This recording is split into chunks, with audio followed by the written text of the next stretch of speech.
Todos, absolutamente todos, pasamos por momentos en la vida que se sienten como una auténtica tormenta. Momentos de muchísima presión, de miedo, de no saber qué va a pasar. Son al final experiencias universales que nos conectan en nuestra propia fragilidad. Y claro, aquí llega la gran pregunta, ¿no? ¿Qué hacemos? ¿Qué se puede hacer cuando esa tensión y ese miedo son tan fuertes que nos bloquean por completo? Cuando la angustia nos sumerge y nos sentimos totalmente incapaces de tomar una decisión que nos saque a flote. Bueno, pues para encontrar una respuesta, vamos a hacer un pequeño viaje en 4 partes. Primero, vamos a intentar entender qué es eso de la tormenta. Después nos anclaremos en un relato de las Escrituras que nos va a servir de modelo. Luego sacaremos de ahí principios prácticos para navegar la crisis. Y finalmente veremos cómo se llega a puerto seguro. Muy bien, pues vamos a sumergirnos de lleno. Empezamos con la primera parte, la tormenta de la vida. Y es que para enfrentar algo, lo primero es entender de dónde viene, cuál es el origen real de nuestra angustia. La palabra clave aquí es angustia. Ojo, no es un sentimiento simple, es un estado bastante complejo, una especie de tormenta interior que se alimenta de 3 afluentes muy concretos: la ansiedad, la duda y la preocupación. A ver, vamos a desgranarlo. La ansiedad es esa urgencia por el ya, ¿verdad? Un producto de la cultura del inmediatismo que choca de frente con la paciencia que nos pide la fe. Luego, la duda. Son esos pensamientos que se cuelan y nublan nuestra convicción, que atacan directamente la confianza en las promesas de Dios. Y la preocupación, que es básicamente el acto de vivir en un futuro catastrófico que ni siquiera ha llegado, olvidando que estamos llamados a confiar en la soberanía de Dios para el mañana. Pues bien, cuando estas 3 raíces, que atentan directamente contra la fe, se entrelazan, ahí es cuando nos encontramos de lleno con la angustia. Ahora, para encontrar principios que de verdad sean sólidos, vamos a anclarnos en un relato bíblico. Nos vamos a ir al capítulo 27 del libro de los Hechos para analizar la increíble y tremenda historia de la tormenta que enfrentó el apóstol Pablo. La escena es dramática. Todo empieza con una falsa calma, una brisita suave que les hace pensar que lo tienen todo bajo control. Pero de repente, ¡zas!, les golpea un viento huracanado, el famoso Euroclidón. La cosa se pone tan extrema que después de días sin ver ni el sol ni las estrellas, pierden toda esperanza de salvarse. Y es justo ahí, en ese punto de desesperación total, donde se produce una intervención divina.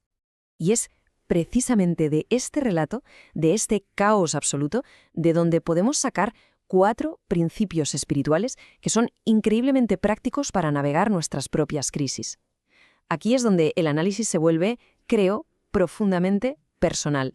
El primer principio, que lo vemos en los versículos 18 y 19 de Hechos 27, es clarísimo: arrojar la carga. En medio de esa tempestad furiosa, la tripulación empieza a tirar por la borda todo lo que no es esencial para sobrevivir, incluso los propios aparejos de la nave. Y aquí la pregunta nos golpea directamente. ¿Cuál es nuestra carga? Una tormenta en la vida es una invitación de Dios a que reevaluemos qué cosas hemos ido acumulando que nos impiden avanzar en la fe. Quizás sea un hábito pecaminoso que nos daña, algo que hemos tolerado demasiado tiempo. O las dudas sobre la palabra de Dios que pesan más que un ancla. Quizá una actitud de crítica destructiva que apaga el espíritu. O incluso relaciones que nos están alejando de nuestro propósito en Cristo. La crisis, si la miramos desde una perspectiva bíblica, es en realidad una herramienta de santificación que nos obliga a soltar lo que no es vital para el alma. El segundo principio nace del momento más oscuro. El versículo 20 de Hechos 27 lo dice con una crudeza tremenda. Ya habían perdido toda esperanza de salvarse.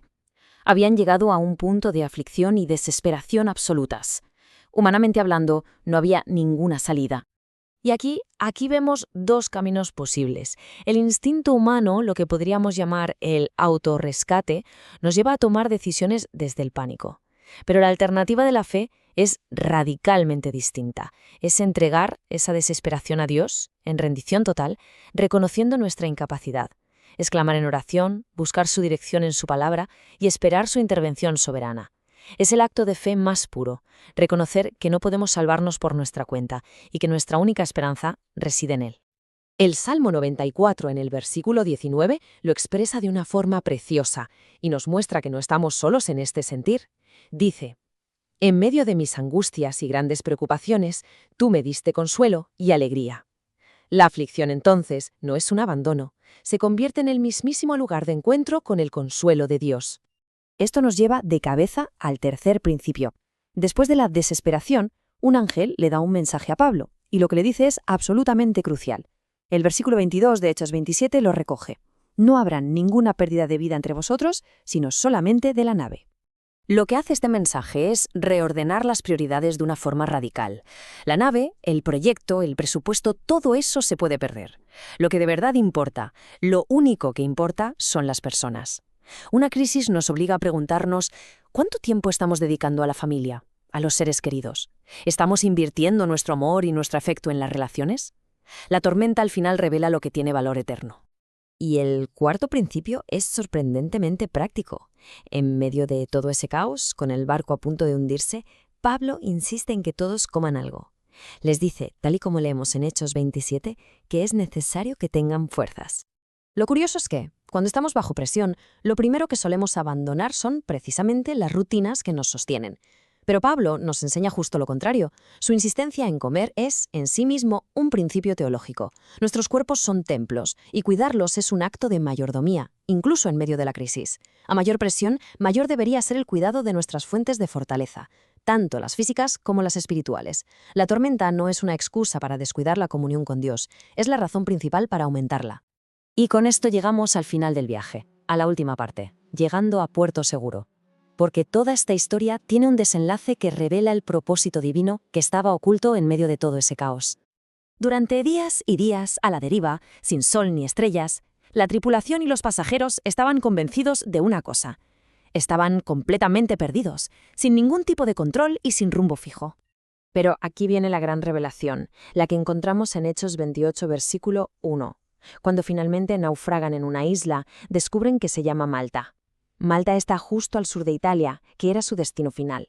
O sea, lo que para el hombre era un desvío caótico y sin sentido, para Dios era parte del plan que los mantuvo, siempre, en el rumbo correcto hacia su propósito. Esta es la gran verdad teológica de esta historia, y está encapsulada en este verso del profeta Nahum, capítulo 1. Dios marcha en la tempestad. No está ausente. Su soberanía no se detiene cuando empieza la tormenta. De hecho, es precisamente en la tempestad donde su poder y su propósito se manifiestan con una claridad que asombra. Y esto nos deja con una pregunta final para la reflexión. Una pregunta que creo que tiene el poder de cambiar nuestra mentalidad frente a la crisis.